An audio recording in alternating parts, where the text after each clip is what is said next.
would you recommend for someone just starting out? I think I need to understand your goals. What would I recommend for starting out? So if you ask me, if I dropped on a corner today with no money, nothing, what would I do to start creating cash flow?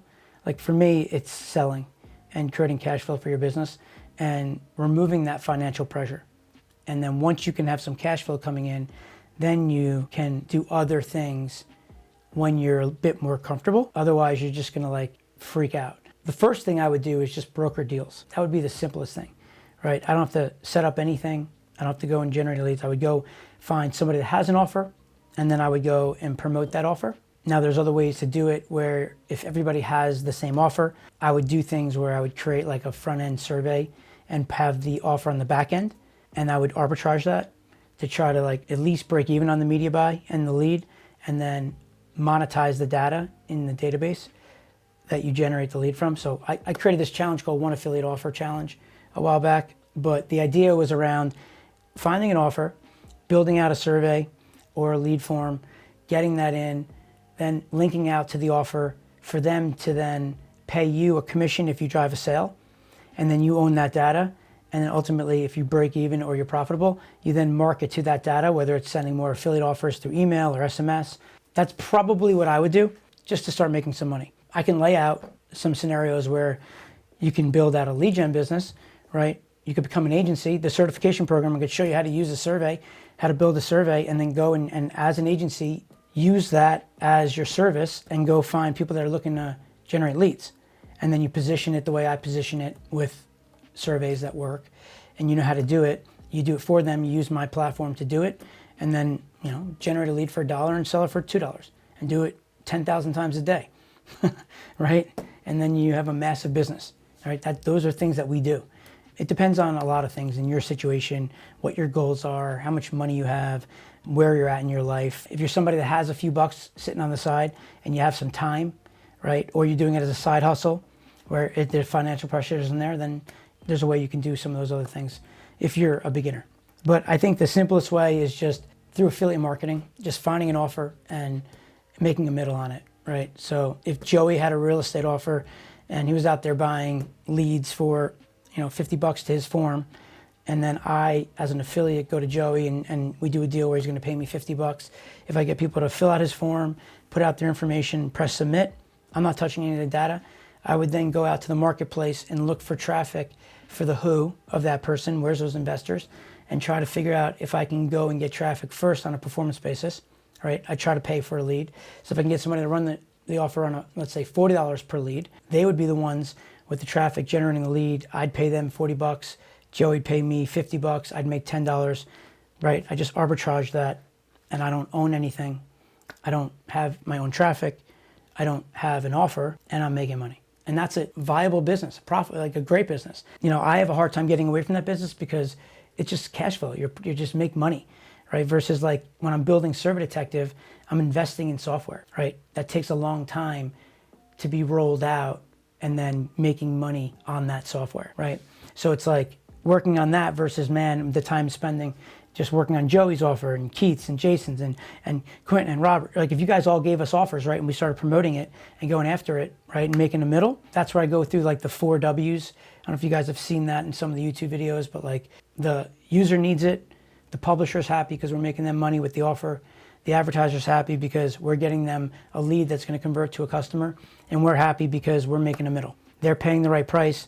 They're happy because we're paying them a price that's allowing them to monetize their inventory, the publishers, the advertisers, the user, and us. That's what I would do. I think for a start, if I had to feed my family. Now you'd run into some problems because unless you have the offer as an exclusive, there's going to be competition out in the marketplace. And that's where building a survey or building a lead magnet or something in front to differentiate yourself, where you would go out and promote your brand that then has the back end of the offer. That's where there's some strategies that we would teach you how to use. Our Server Detective platform is set up for people that have a lead gen agency. Like you could use that and then build a lead gen agency legitimately, like massive. And then all the data goes into the database. You can mine that with all your clients and stuff. So it's pretty cool. How do you scale once you found your winners? Dude, that's like one of the greatest moments of your life. If you can find a winner and it's working and everybody's happy, just keep doing it more. Literally, I was talking to someone else about this the other day, where I have these customers and they keep thinking about like other ways to like add value to the customer to increase the value to them, right? So if they're selling them, books, they're trying to figure out other ways to sell them more stuff to increase the value, which is great. Something you can certainly do. But in the lead world, if I'm generating 1,000 leads a day with a source and I'm profitable, first thing I would do is go to the place where I'm getting those leads and see if there's more traffic there. Because if I'm doing it where I'm getting 1,000 leads a day and I'm making $1, I'm making 30 grand a month, and I'm talking about profit. Now, if I can do that exact same thing and then get it to where I can get 5,000 leads a day, would you guys pay 85 cents for 5,000 leads? Would you make only 85 cents is really the question, right?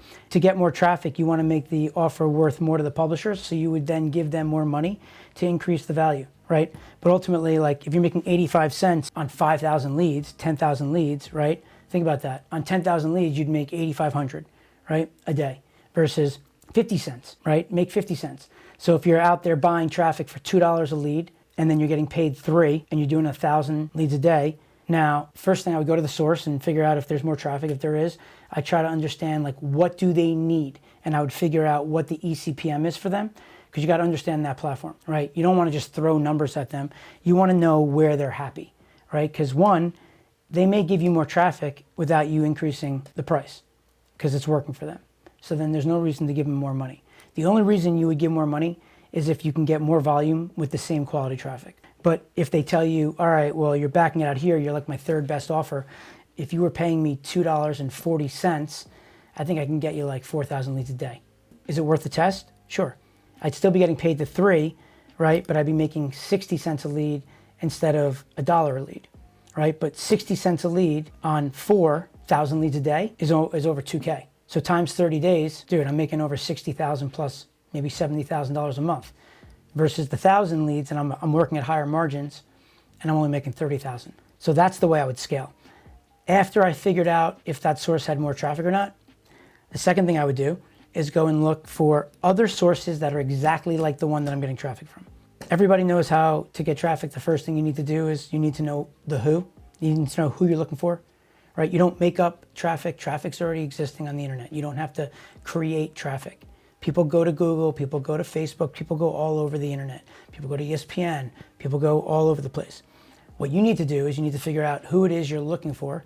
Once you can figure out who it is you're looking for, then you can figure out where they're hanging out on the internet. Once you figure that part out, then you gotta figure out how to attract them, how to get them to click, get their attention, right? With some ad creative. Do something to get in their face and make something desirable for them so that they would click, right? The way we do with surveys is we create these fun, curious-based surveys and quizzes to ultimately get them to click. There's 5 mistakes that every real estate investor makes. Answer these questions and I'll be able to tell you which mistake you're making and how you can fix that right here, right now, today. So they're learning. They're like, what the hell? What kind of mistake am I making? Ultimately, the way that we build this out, and I have a perfect survey method, right, is you come up with all the false beliefs and the objections and all the issues you're having when you're trying to sell of why they're not buying your product. Then to overcome that, those are your solutions, the thing that your product or service provides for them, right? And those are the segments that you're going to create, but then you would then be hooking them because they're going to learn something about themselves. You create some videos where we show you how to do it, where you're building up an authority for yourself or for whatever the brand is. And then they go through that flow, they fill it out, and that's a segmentation survey funnel, right? Then you attack whatever issue that real estate investor's having. And then you show them how you overcome it. You show them how they're wrong and whatever they believe is not true. Because everything you do is just getting somebody to believe. That's how you sell. That's how people buy. You're trying to overcome obstacles of why someone would say they don't want to buy from you. If I was selling something today and you guys had gone through some survey and I knew what's going to happen is I'm going to have 3 to 5 main reasons why someone won't buy from me. It starts off either you don't believe in the vehicle. If I was selling my survey software, you either don't believe survey software works, surveys work for a business. I already did it. It doesn't work.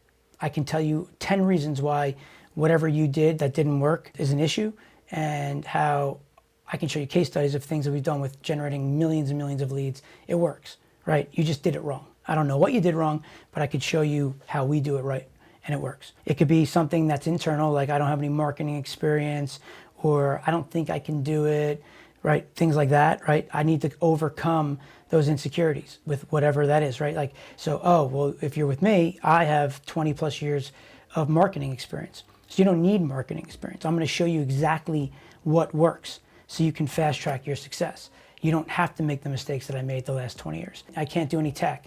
Great. Well, you don't need to do tech, right? The platform's created where you don't have to do any tech. And if there is any tech involved, well, then we show you how to find somebody to do that for you, right? Or we do it for you. I don't know how the program's going to work, right? But whatever, like those kind of things. Then there's the external things like, oh, I don't have enough time, all kind of excuses, right? That's usually the easiest one to overcome. Or it's too much money, I can't afford it. And it's like, all right, well, I just heard a program earlier where a guy was charging $16K for 16 weeks. It ended up being $1,000 a week.